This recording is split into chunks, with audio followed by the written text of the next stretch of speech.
Welcome to Living Practice, a podcast that explores sacred moments and creative living.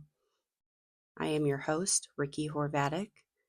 You may know me as Starmoth Mystic across various social media platforms, previously Starmoth Press.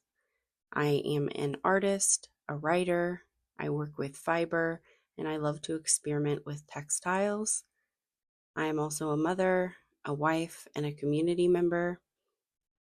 It is my hope that we can connect in this space and explore all the ways that creativity shows up spiritually, emotionally, physically in our lives, and the ways that it supports being a human in today's world. Being a creative person is something that is ever expanding and something that has saved my life as a person in recovery, and I am looking forward to exploring these topics further with you. Beyond all of that, I hope that you take some time for yourself today to take some mindful breaths and perhaps make something, because I do believe creativity is meant for everyone. One of the creative paths that I've been walking over the past 6 weeks has been working the program The Artist's Way from the book by Julia Cameron. This is something that I encourage people to dive into. It is a great entry point if you are looking to expand your creativity. I am currently halfway through the program, and so far I have made huge strides in the creative work that I have hoped to put out. One of the interesting things is that, as much as I have always dreamed of starting a podcast, it's not something I started taking action on until I started this program. So I do think that it has some value. And if it doesn't feel like the practice is actually approachable for you, I will say that my own journey started 2 years ago. I I am a stay at home mom. I was a stay at home mom with two small kids at home who were not in school. And I do think that that makes a difference. The artist date specifically. The other path that I've been walking is a project I'm calling the Tarot Diaries. Every week I pull a tarot card from the Rider-Waite-Smith Classic Tarot deck, and I spend a week walking the path of that card. I write about it, I make art about it, I contemplate it, I reflect on it, I look for ways that it shows up in my body and in my lived experience, and essentially am trying to build a more intimate relationship with the energy of that card. I think that if you are a tarot practitioner or even just a creative person, working this way with a tarot deck or an oracle deck could be incredibly valuable. I started the project 4 weeks ago, and so the four cards I've been walking with are Strength, the Three of Cups, the Four of Wands, and the Queen of Wands. Various themes came up for me during this time, mainly relating to patience, community, thresholds, and gratitude. I think this is interesting because if we look at a card and we look at our world through the lens of that energy of that card, it is easy to see how we can relate it to our own lived experience, and the definitions and meanings behind the symbolism becomes a lot more personal. One of the examples I can provide is that the Three of Cups specifically has three people raising chalices to cheers in celebration. As a person who is in recovery and who is specifically recovering from alcoholism, this did not feel like a very positive card for me. I'm also somebody who now does not have a very large community that I would consider celebrating things with.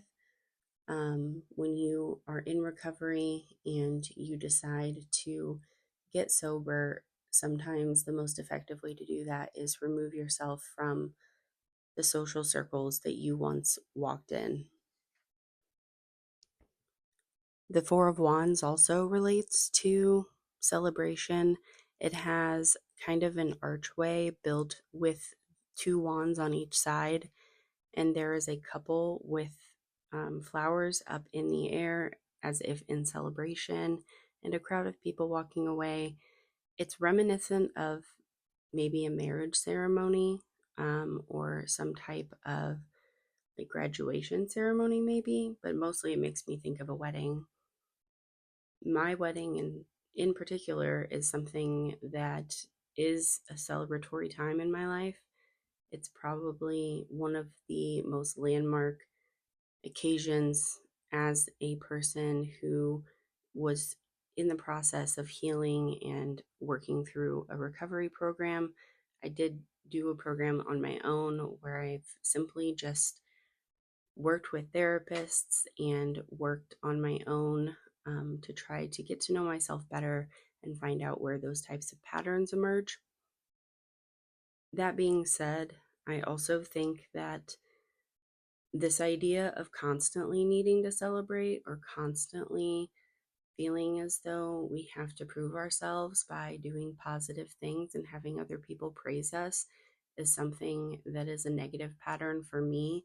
I don't want to say negative and speak in binaries, but as somebody who was labeled as a gifted kid at a very young age, it's easy to get sucked into the trap that we have to constantly be performing and being praised instead of actually allowing ourselves to follow the natural rhythms and cycles of life.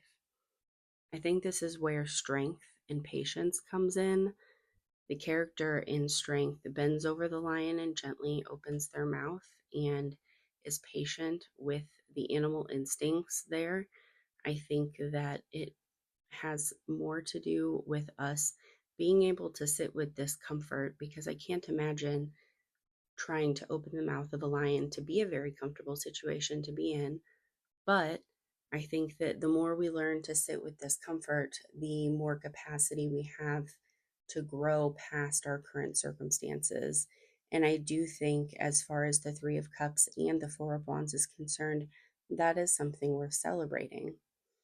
Now, where the Queen of Wands comes in, and I think that this is crucial, is that she really embodies that creative fire energy of the wands, but it can also be overpowering and lead to kind of a whiny, woe is me perspective that is not very healthy to be in. When I first pulled the Queen of Wands, I actually returned to the book 78 Degrees of Wisdom by Rachel Pollack as a way of reacquainting myself with not only the basic definition and meanings behind the card, but also the reversals.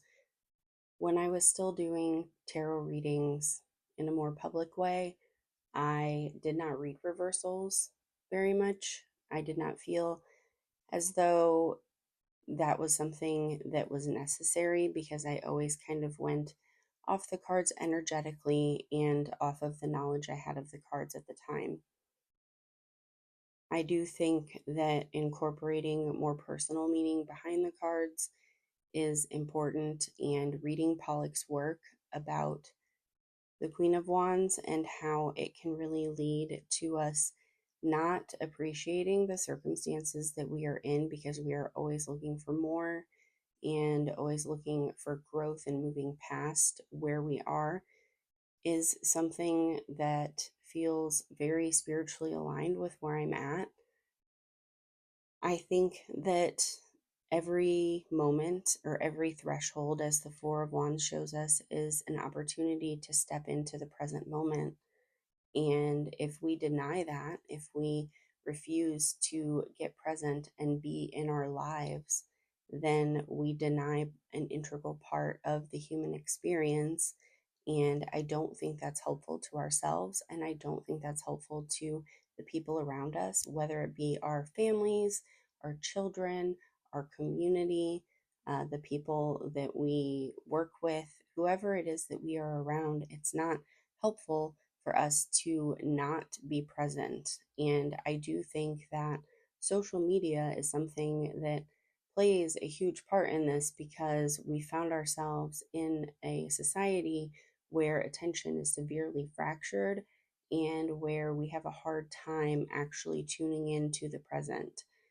I am not one to harp on meditation. Part of my meditation practice is actually creating process artwork. Oftentimes, when I create a painting or a drawing or some type of scribble collage spread in my art journal, I don't have a plan for it beyond feeling better and getting back into my body. And I do think that that's a powerful practice. Oftentimes, I am able to go back and I have this collection of work from the processes that I follow in order to feel good, in order to become more embodied, and it leads to other projects down the road. Um, but I do think that we have to get comfortable or sit with the discomfort of doing things simply for the sake of doing them, even if we don't know their purpose or even if they don't end up having a purpose. I know that we can get caught up in the idea of constantly having to make things that are valuable through the lens of capitalism, but I found that following my intuition and making something for the sake of it, for the fact that it feels good, is the most sustainable and feel good creative practice for me. I invite you this week to try sitting down with a pen or some crayons or markers. You can do this in other mediums if you're more comfortable, but I do think that drawing and putting pen to paper is a very powerful practice. And you don't have to draw anything lifelike. You can just scribble, you can draw shapes, you can draw lines, and it doesn't have to turn into anything, it doesn't have to be anything. And when inevitably the voice in your head says, "What am I doing? I'm wasting time. This isn't going to lead to anything. How am I going to turn this into a profitable anything? How am I going to get the cleaning done around the house when I'm sitting here scribbling in a notebook?" But I do think that the way that our mind is able to enter flow state and it feels very meditative, as well as the somatic benefits of moving and putting that pen to paper, is beneficial. And if you don't see that or feel that right away, I ask you to just stick with that because it does lead somewhere. I started this process in at the beginning of 2022. I started with simple creative journaling via collage and playing with stickers, and I just continued to grow from there. And I now have a very consistent art practice where I challenge myself to make something every single day, even if just for 5 minutes. And not all of it gets shared on the internet. Not all of it is picture worthy. Some of it is just for me, and that is okay.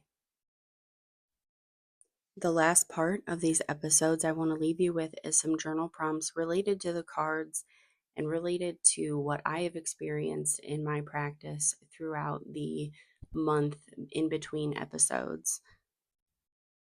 My first question that I would like you to ponder is, in what ways has your creative fire given you what you need to keep going? The next question is, what is it that leads us to persist with our creative work? Next is, how does your creativity enliven your life? And finally, how does your creativity contribute to the lives of others? That last question is something that relates to recovery in an important way, which is the idea of being of service to others. And so I invite you to really ponder that because I think that we can often overlook the ripple effects that our creativity can have in the world. And I do think our work is important. I would like to thank you all for joining me in this episode of Living Practice, a podcast that explores sacred moments and creative living. If you could do me the hugest favor and go leave a 5-star review or put a comment in your favorite podcast player in response to this episode, or go react with the Substack post that this episode is linked to. However you choose to do that, it would mean the absolute most to me. If you have any feedback as far as audio quality and things that I can discuss that you would like to hear from me, I would be open to that as well. You can reach me via email at starmothpress@gmail.com. My website is starmothpress.com. I'm on Substack at starmoth.substack.com and Starmoth Mystic on various social media platforms. I hope that you guys have found this episode enlightening, and beyond anything else, I hope that you take the time to go make something today. Have a wonderful month. See you next time.